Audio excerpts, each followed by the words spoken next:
दोस्तों, क्या आपको हर साल मार्च के अंत में यह सोचकर चिंता होती है कि इस बार टैक्स कितना देना होगा? क्या आप भी उन लाखों लोगों में से एक हैं जो साल के आखिर में जल्दबाजी में निवेश करते हैं बस टैक्स बचाने के लिए? हम सब मेहनत करते हैं अपने सपनों को पूरा करने के लिए, लेकिन जब हमारी कमाई का बड़ा हिस्सा टैक्स में चला जाता है तो दिल में यही सवाल उठता है कि क्या इसे कम किया जा सकता है। इस वीडियो में मैं आपको बताऊंगा कि 2025 में टैक्स बचाने के सबसे बेहतरीन और प्रभावी तरीके।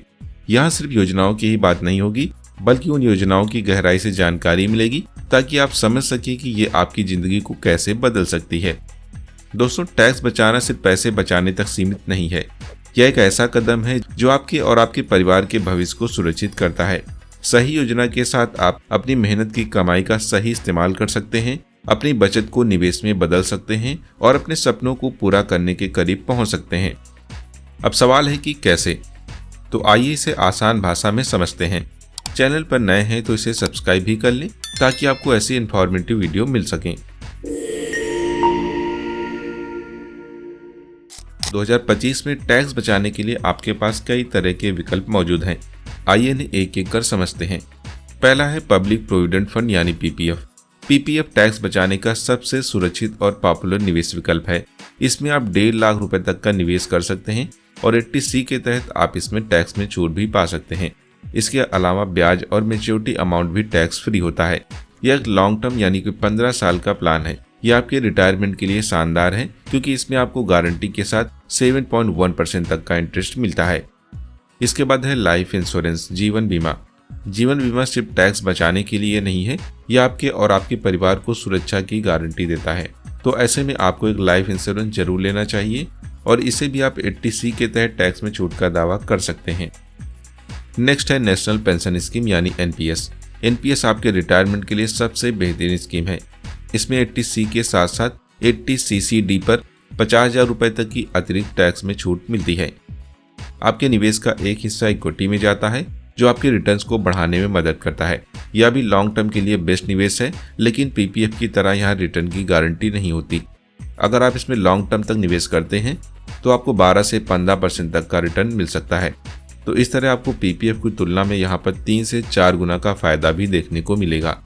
तो अगर आप मार्केट पर ट्रस्ट करते हैं, लॉन्ग टर्म में आपको लगता है कि मार्केट ऊपर जाएगा, तो इसमें आपको जरूर निवेश करना चाहिए। ये बिल्कुल म्यूचुअल फंड जैसा ही है। नेक्स्ट है सुकन्या समृद्धि योजना। अगर आपकी बेटी है तो यह स्कीम आपके लिए सबसे बेस्ट है। इसमें आप अधिकतम 1 वर्ष में 1.5 लाख रुपए तक पैसा जमा कर सकते हैं।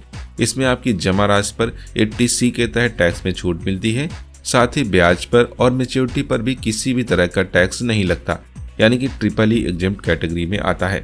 यह आपकी बेटी की शिक्षा और शादी के लिए बेहतरीन बचत योजना है जो 100% सेफ भी है। इस स्कीम का फायदा आपको जरूर लेना चाहिए।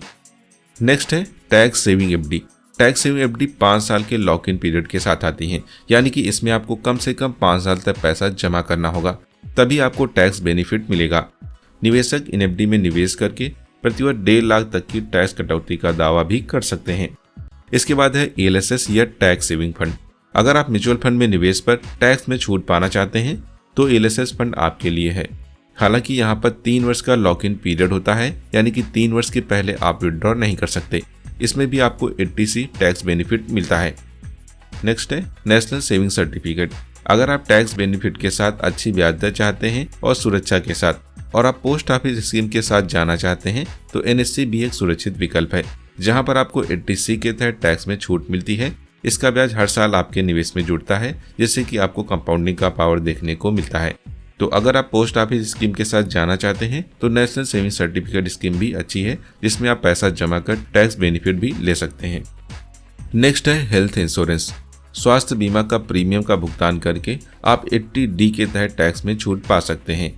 व्यक्तिगत बीमा पर 25,000 रुपए, वहीं फैमिली और सीनियर सिटीजन है तो 50,000 रुपए तक के टैक्स में छूट का दावा कर सकते हैं। इसके साथ ही ये आपके मेडिकल खर्चों से भी सुरक्षा प्रोवाइड करता है। तो दोस्तों, ये वो स्कीम थी जिसमें आप निवेश करके अपने टैक्स को कम कर सकते हैं। अब सवाल उठता है कि इन योजनाओं के जरिए आप कितना टैक्स बचा सकते हैं। तो अगर आप सैलरीड एम्प्लॉय हैं और सालाना 10 लाख रुपए तक कमाते हैं तो इन स्कीम में निवेश करके आप लगभग 2 लाख रुपए तक का टैक्स बचा सकते हैं। छोटे व्यापारी भी इनका उपयोग करके अपनी टैक्स देनदारी को काफी हद तक कम कर सकते हैं। दोस्तों, टैक्स बचाना सिर्फ पैसे बचाने की बात नहीं है, ये आपके परिवार की सुरक्षा, आपके रिटायरमेंट की तैयारी और एक मजबूत फाइनेंशियली फ्यूचर का आधार भी है। जब आप सही तरीके से योजना बनाते हैं तो आप न सिर्फ टैक्स बचाते हैं बल्कि एक बेहतर कल की नींव भी रखते हैं। तो 2025 को अपने लिए एक नया मौका बनाइए। अगर आपको ये वीडियो पसंद आया है तो इसे लाइक करें और शेयर करना ना भूलें। चैनल को सब्सक्राइब करें और बेल आइकन दबाएं ताकि आपको ऐसे ही इंपॉर्टेंट अपडेट मिलते रहें। मिलते हैं अगले वीडियो में, तब तक खुश रहें, सुरक्षित रहें।